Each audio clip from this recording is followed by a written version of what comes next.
American leadership and friendship to any nation in this century.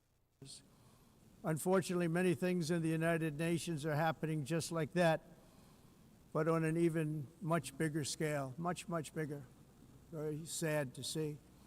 Whether the UN can manage to play a productive role, I've come here today to offer the hand of American leadership and friendship to any nation in this assembly that is willing to join us in forging a safer, more prosperous world. And it's a world that we'll be much happier with. A dramatically better future is within our reach. But to get there, we must reject the failed approaches of the past and work together to confront some of the greatest threats in history. There is no more serious danger to our planet today than the most powerful and destructive weapons ever devised by man, of which the United States, as you know, has many. Just as I did in my first term, I've made containing these threats a top priority, starting with the nation of Iran. My position is very simple. The world's #1 sponsor of terror can never be allowed to possess the most dangerous weapon. That's why, shortly after taking office, I sent the so-called Supreme Leader a letter making a generous offer. I extended a pledge of full cooperation in exchange for a suspension of Iran's nuclear program. The regime's answer was to continue their constant threats to their neighbors and U.S. interests throughout the region, and some great countries that are right nearby. Today, many of Iran's former military commanders, in fact, I can say almost all of them, are no longer with us. They're dead. And 3 months ago, in Operation Midnight Hammer, 7 American B-2 bombers dropped the 14 30,000-pound each bombs on Iran's key nuclear facilities, totally obliterating everything. No other country on earth could have done what we did. No other country has the equipment to do what we did. We have the greatest weapons on earth. We hate to use them. But we did something that for 22 years people wanted to do. With Iran's nuclear enrichment capacity demolished, I immediately brokered an end to the 12-day war, as it's called, between Israel and Iran, with both sides agreeing to fight no longer. As everyone knows, I have also been deeply engaged in seeking a ceasefire in Gaza. Have to get that done. Have to get it done.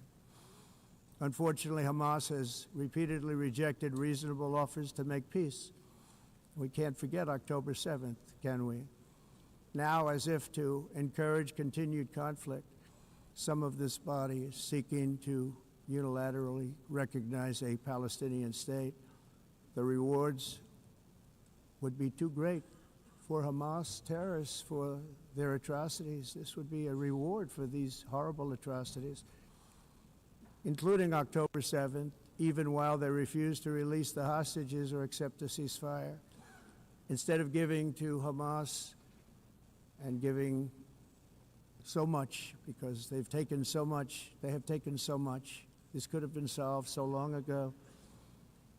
But instead of giving in to Hamas's ransom demands, those who want peace should be united with one message: release the hostages now.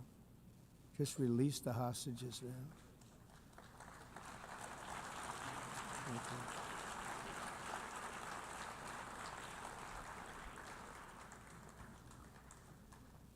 Thank you.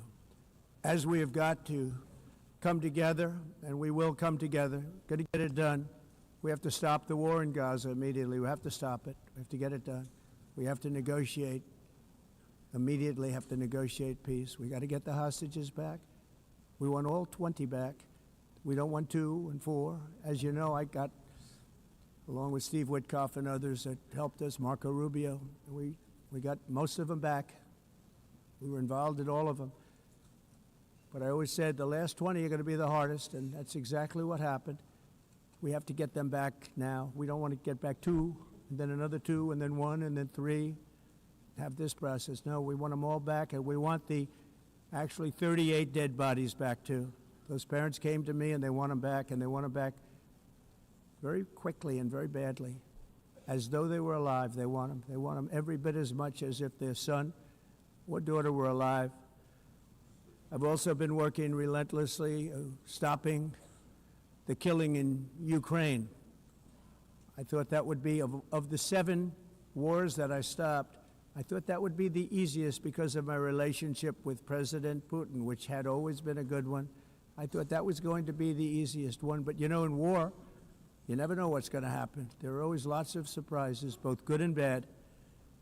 Everyone thought Russia would win this war in 3 days, but it didn't work out that way. It was supposed to be just a quick little skirmish. It's not making Russia look good. It's making them look bad. No matter what happens from here on out, this was something that should have taken a matter of days, certainly less than a week.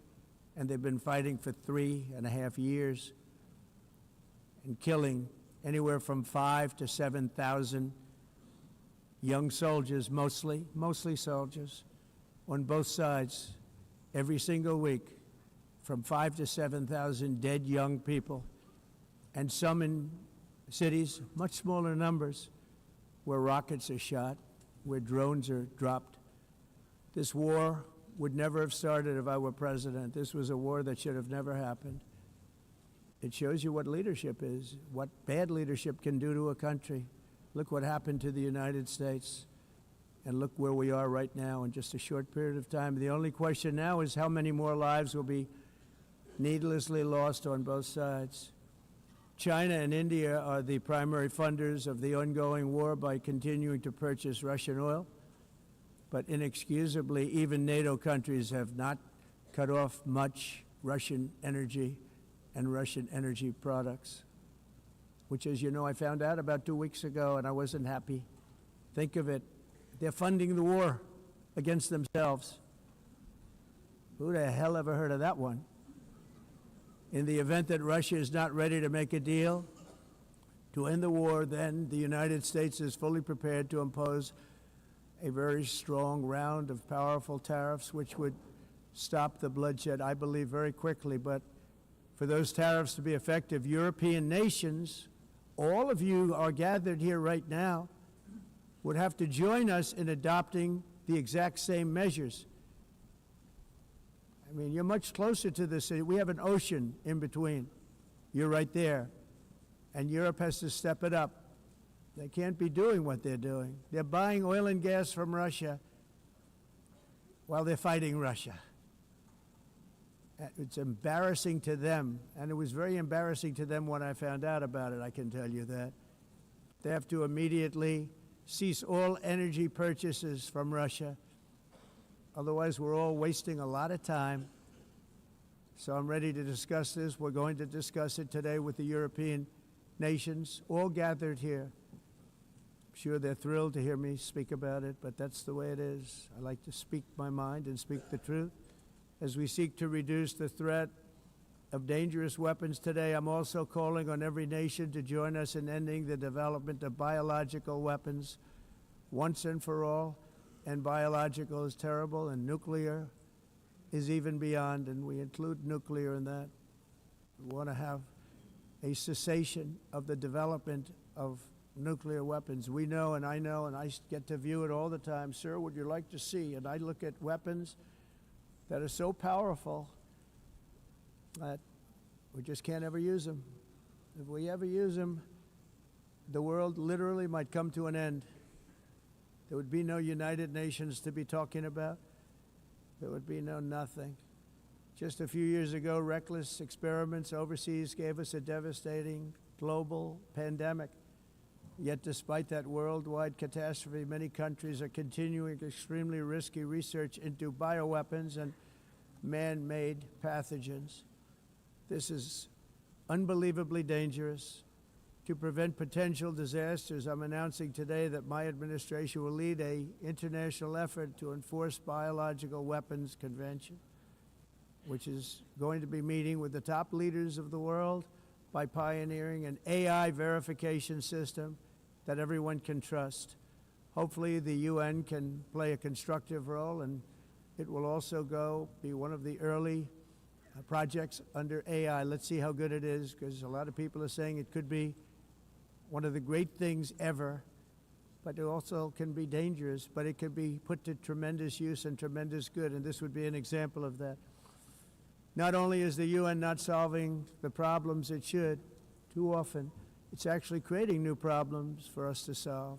The best example is the #1 political issue of our time, the crisis of uncontrolled migration. It's uncontrolled.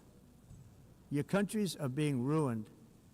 The United Nations is funding an assault on Western countries and their borders. In 2024, the UN budgeted $372 million in cash assistance to support an estimated 624,000 migrants journeying into the United States. Think of that. The UN is supporting people that are illegally coming into the United States, and then we have to get them out. The UN also provided food, shelter, transportation, and debit cards to illegal aliens. Can you believe that? On the way to infiltrate our southern border. Millions of people came through that southern border. Just a year ago, millions and millions of people were pouring in, 25 million altogether over the 4 years of the incompetent Biden administration. And now we have it stopped, totally stopped. In fact, they're not even coming anymore because they know they can't get through. But what took place is totally unacceptable. The UN is supposed to stop invasions, not create them and not finance them. In the United States, we reject the idea that mass numbers of people from foreign lands can be permitted to travel halfway around the world, trample our borders, violate our sovereignty, cause unmitigated crime, and deplete our social safety net.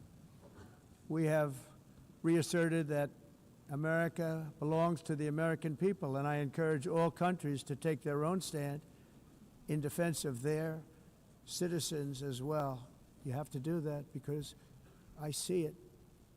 I'm not mentioning names. I see it, and I can call every single one of them out. You're destroying your countries. They're being destroyed. Europe is in serious trouble.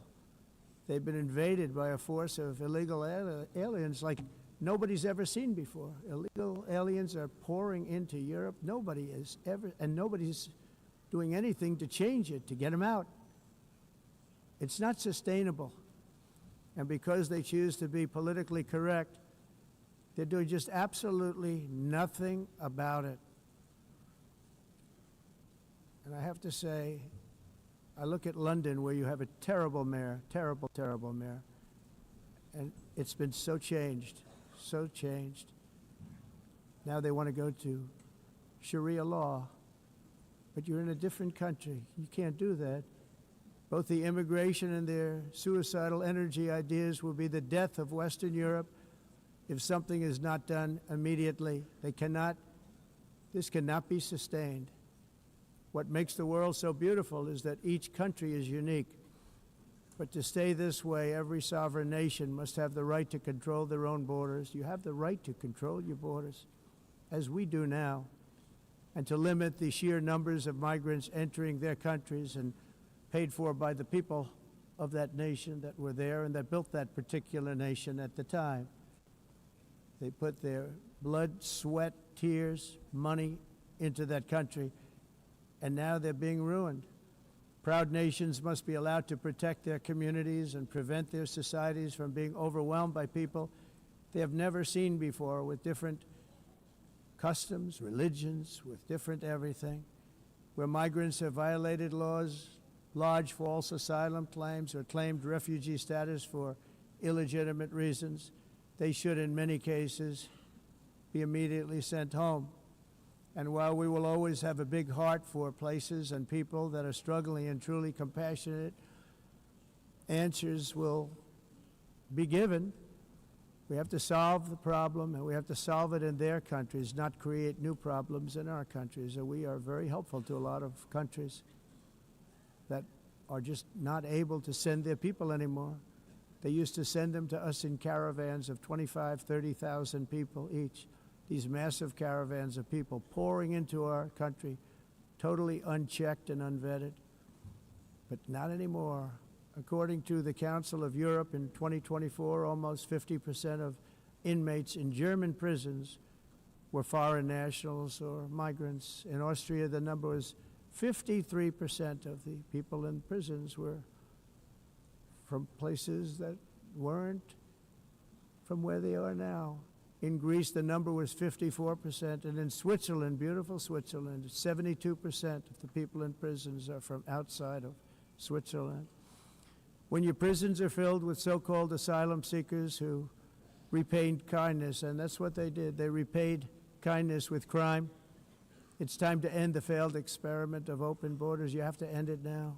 See, I can tell you. I'm really good at this stuff. Your countries are going to hell. In America, we've taken bold action to swiftly shut down uncontrolled migration.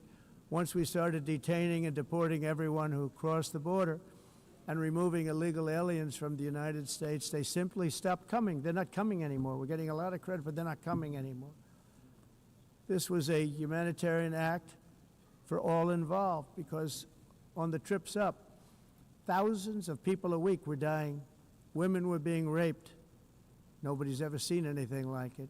Raped, horribly beaten, raped. On the trip up, the journey up, it was a long walk. It was a long, arduous journey, indeed.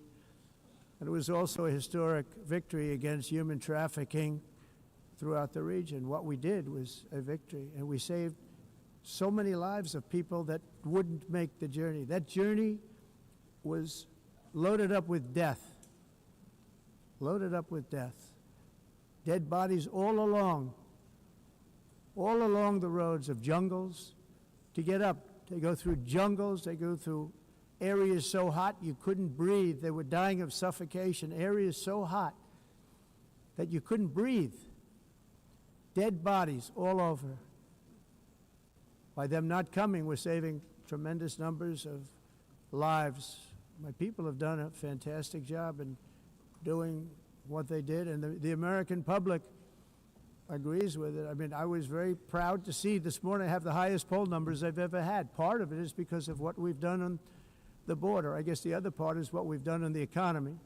Joe Biden's policies empowered murderous gangs, human smugglers, child traffickers, drug cartels, and prisoners from all over the world. The previous administration also lost nearly 300,000 children. Think of that. They lost more than 300,000 children, little children, who were trafficked into the United States on the Biden watch, many of whom have been raped, exploited, and abused, and sold. Sold. Nobody talks about that. The fake news doesn't write about it. With many others, young children who are missing or dead. And we found a lot of these children, and we're sending them back, and we've been sending them back to their parents. They said, nobody knows who they are. They said, where do you come from? And they'll give us a country, and we'll find out, and we'll figure it out, and we'll bring them back to their homes. And the mother and father rush to the door, and their tears in their eyes. They can't believe that they're seeing their son or daughter, their little son or daughter again. We've done almost 30,000 of them so far. Any system that results in the mass trafficking of children is inherently evil. Yet that is exactly what the globalist migration agenda has done, and it's what it's all about. In America, those days, as you know, are over. The Trump administration is working, and we are continuing to work to track down the villains that are causing this problem, and also, as I said, to get back the 30,000 we've already returned. Now I think we're going to have another. We're going to find a lot. You're not going to find all of them. 300, more than 300,000. They're lost or they're dead. They're lost or they're dead because of the animals that did this. To protect our citizens, I've also designated multiple savage drug cartels as forest. And you see this, and you see it happening right before your eyes. Let's put it this way. People don't like taking big loads of drugs in boats anymore. There aren't too many boats that are traveling on the seas by Venezuela. They tend not to want to travel very quickly anymore. And we've virtually stopped drugs coming into our country by sea.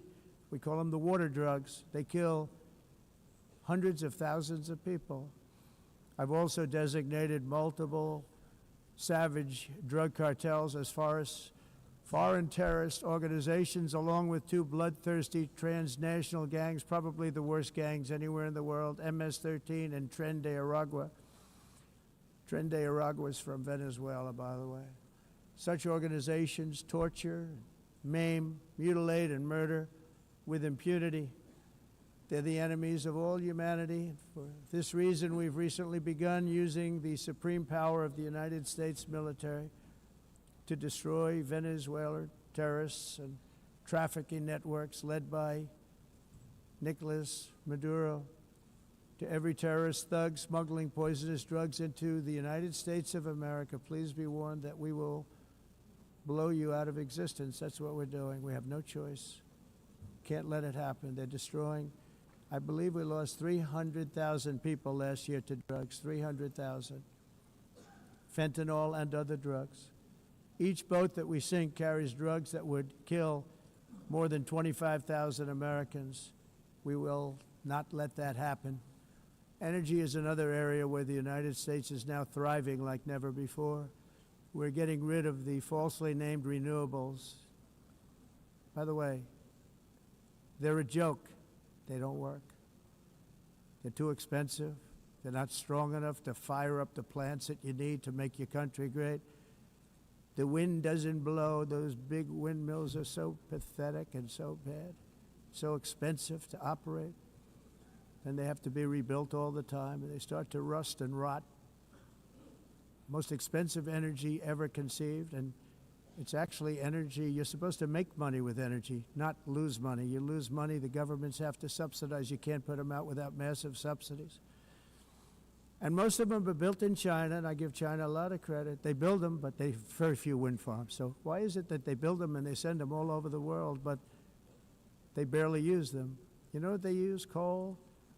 They use gas. They use almost anything, but they don't like wind. But they sure as hell like selling the windmills. Europe, on the other hand, has a long way to go, with many countries being on the brink of destruction because of the green energy agenda. And I give a lot of credit to Germany. Germany was being led down a very sick path, both on immigration, by the way, and on energy. They were going green, and they were going bankrupt. And the new leadership came in, and they went back to where they were with fossil fuel and with nuclear, which is good. It's now safe, and you can do it properly. But they went back to where they were, and they opened up a lot of different plants, energy-producing plants, and they're doing well. I give Germany a lot of credit for that. They've said this is a disaster, what's happening. They were going all green. All green is all bankrupt. That's what it represents.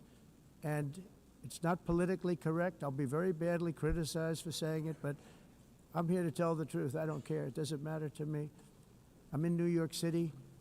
I'm feeling a lot safer. Crime, we're getting crime down.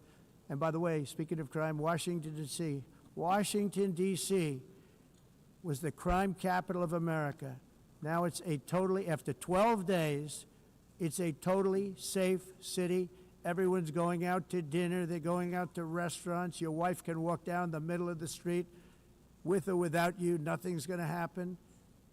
My people have done a fantastic job. And yes, I called in the National Guard, and the National Guard took care of business, and they weren't politically correct, but they took care of business. We got 1,700 career criminals out, brought them back to where they came from, the countries where they came from, or put them in jails.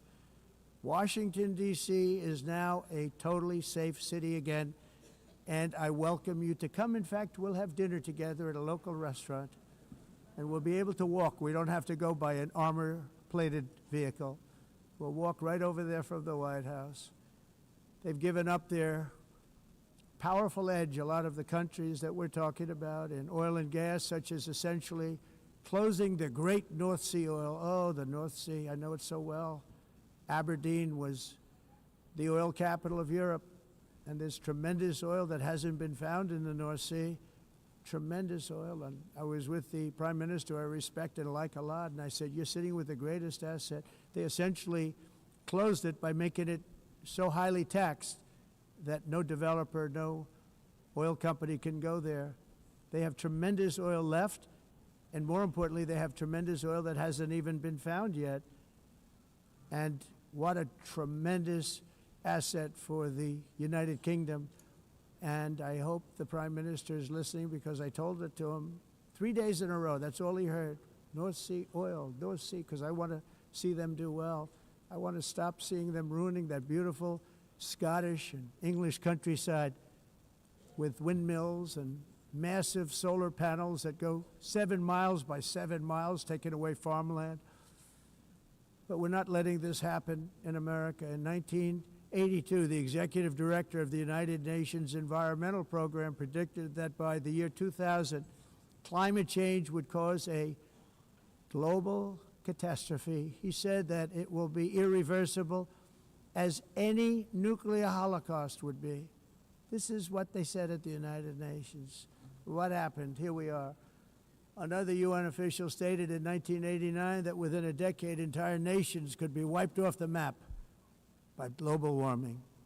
Not happening. You know, it used to be global cooling. If you look back years ago in the 1920s and the 1930s, they said, global cooling will kill the world. We have to do something. Then they said global warming will kill the world. But then it started getting cooler, so now they could just call it climate change, because that way they can't miss. It's climate change. Because if it goes higher or lower, whatever the hell happens, there's climate change. It's the greatest con job ever perpetrated on the world, in my opinion. Climate change, no matter what happens, you're involved in that. No more global warming, no more global cooling. All of these predictions made by the United Nations and many others, often for bad reasons, were wrong. They were made by stupid people that have cost their countries fortunes and given those same countries no chance for success. If you don't get away from this green scam, your country is going to fail. And I'm really good at predicting things, you know. They actually said during the campaign they had a hat, the best-selling hat. Trump was right about everything. And I don't say that in a braggadocious way, but it's true. I've been right about everything. And I'm telling you that if you don't get away from the green energy scam, your country is going to fail. And if you don't stop people that you've never seen before, that you have nothing in common with, your country is going to fail. I'm the President of the United States, but I worry about Europe. I love Europe. I love the people of Europe. And I hate to see it being devastated by energy and immigration. This double-tailed monster destroys everything in its wake, and they cannot let that happen any longer. You're doing it because you want to be nice. You want to be politically correct, and you're destroying your heritage. They must take control strongly and immediately of the unmitigated immigration disaster and the fake energy catastrophe before it's too late. The carbon footprint is a hoax made up by people with evil intentions, and they're heading down a path of total destruction. You know, the carbon footprint was a big, big thing a few years ago. I remember hearing about the carbon footprint, and then President Obama would get into Air Force One, a massive Boeing 747, and not a new one, an old one with old engines that spew everything into the atmosphere. He'd talk about the carbon footprint, we must do so. Then he'd get in and he'd fly from Washington to Hawaii to play a round of golf. And then he'd get back onto that big, beautiful plane and he'd fly back and he'd talk about, again, global warming and the carbon footprint.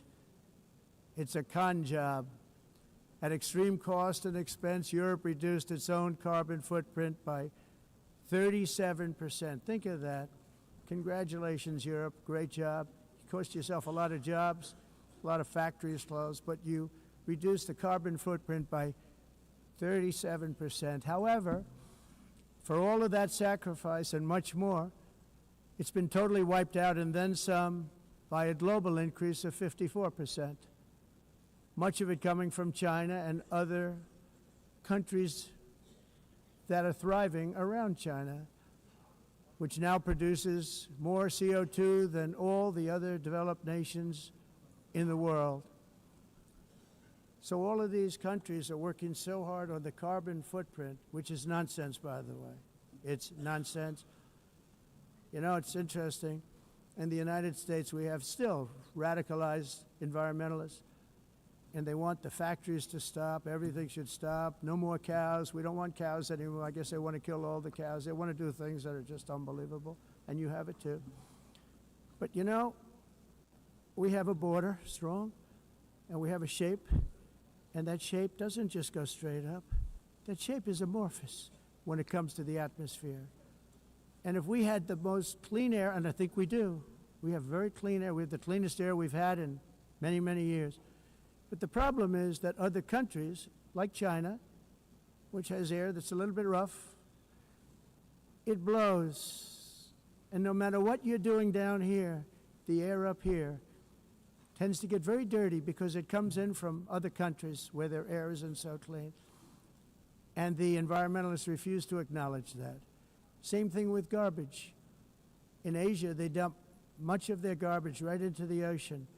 And over about a 1 week and 2 week journey, it flows right past Los Angeles. You've seen it. Massive amounts of garbage, almost too much to do anything about, flowing past Los Angeles, past San Francisco, and then somebody will get in trouble because he dropped a cigarette on the beach. The whole thing is crazy. The primary effect of these brutal green energy policies has not been to help the environment, but to redistribute manufacturing and industrial activity from developed countries that follow the insane rules that are put down to polluting countries that break the rules and are making a fortune. They're making a fortune. European electricity bills are now 4 to 5 times more expensive than those in China, and 2 to 3 times higher than the United States. And our bills are coming way down. You probably see that our gasoline prices are way down. You know, we have an expression, drill, baby, drill, and that's what we're doing. We're going to be much lower in a year from now. But they've come way down over the last year. As a result, every air conditioner is like very uncommon to see one in some of these countries because the electric costs are so high. So while the U.S. has approximately 1,300 heat-related deaths annually, that's a lot, Europe loses more than 175,000 people to heat deaths each year because the costs are so expensive you can't turn on an air conditioner. What is that all about? That's not Europe. That's not the Europe that I love and know. All in the name of pretending to stop the global warming hoax. The entire globalist concept of asking successful industrialized nations to inflict pain on themselves and radically disrupt their entire societies must be rejected completely and totally, and it must be immediate. That's why in America I withdrew from the fake Paris Climate Accord, where, by the way, America was paying so much more than every country. Others weren't paying. China didn't have to pay until 2030.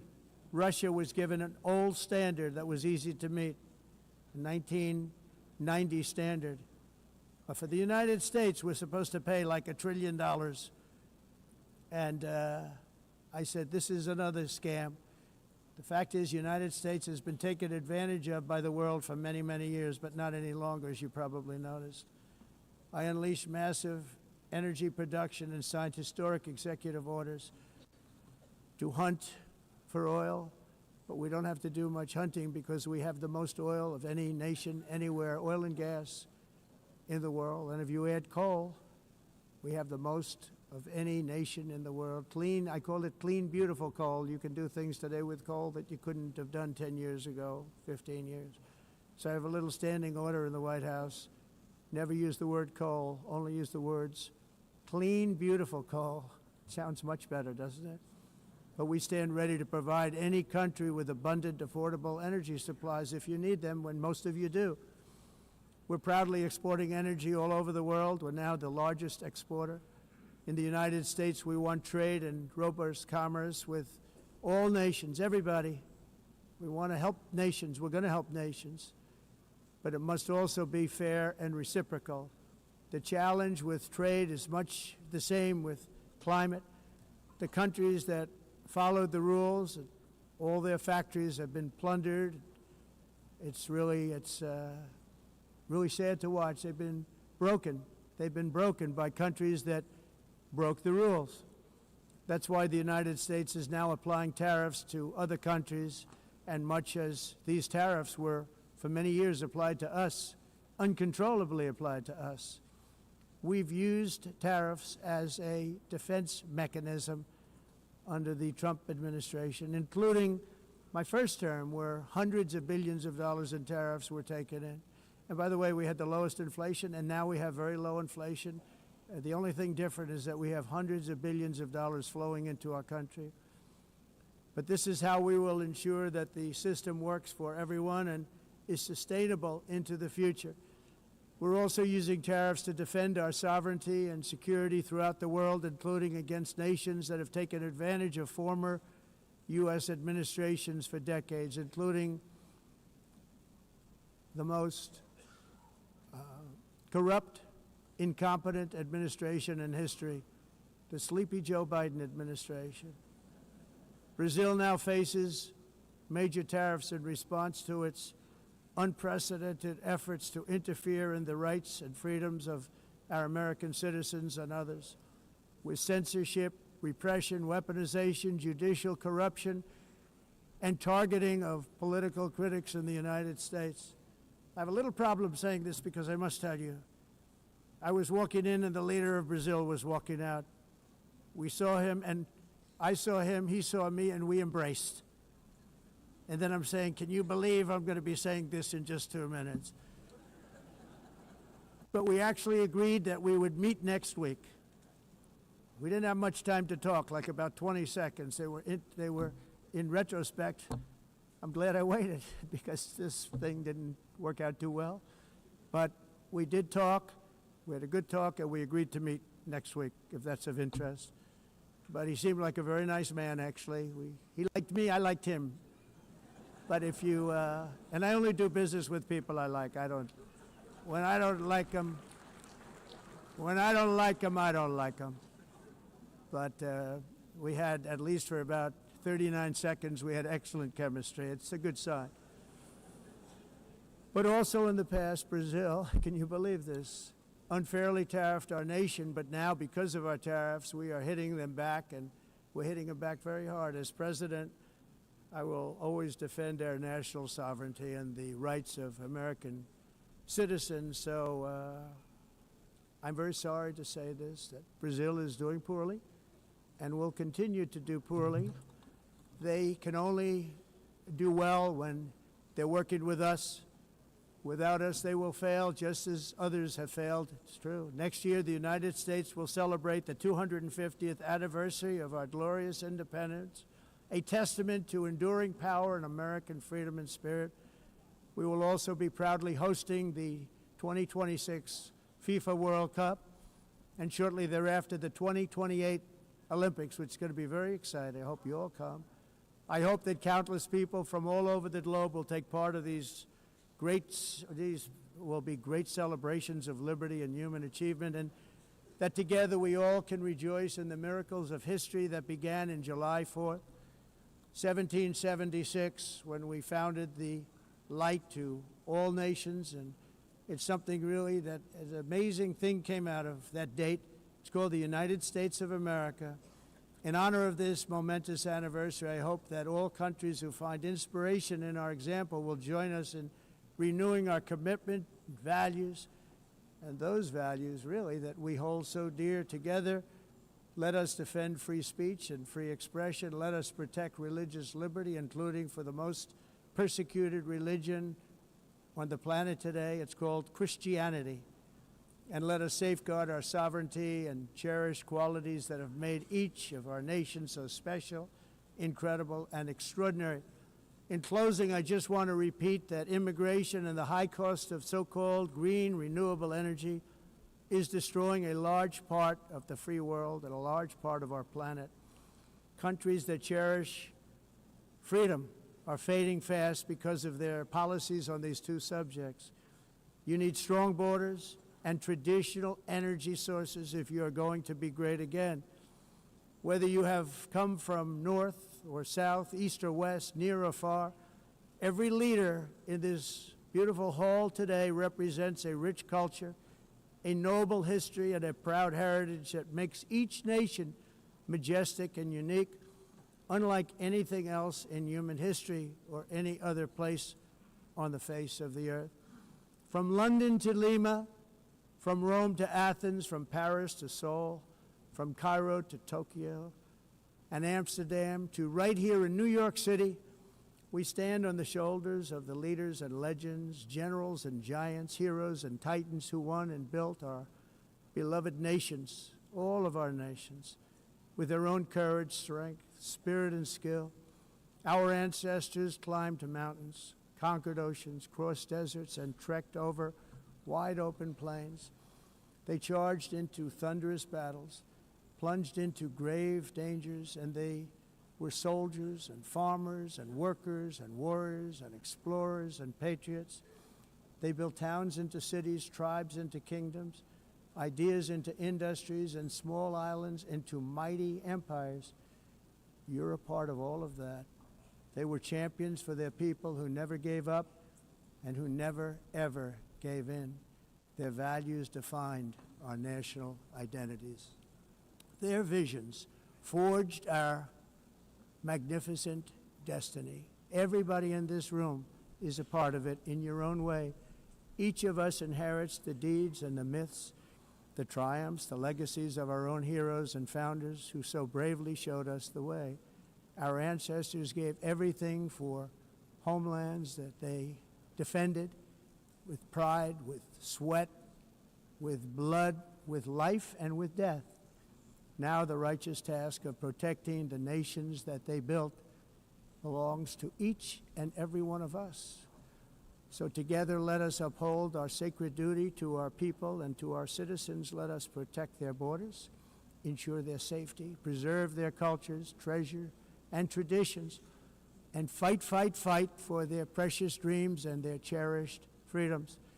And in friendship and really a beautiful vision, let us all work together to build a bright, beautiful planet, a planet that we all share, a planet of peace and a world that is richer, better, and more beautiful than ever before. That can happen. It will happen. It will happen, and I hope it can happen and start right now, right at this moment. We'll turn it around. We're going to make our countries better, safer, more beautiful. We're going to take care of our people. Thank you very much. It's been an honor. God bless the nations of the world. Thank you very much. Bye.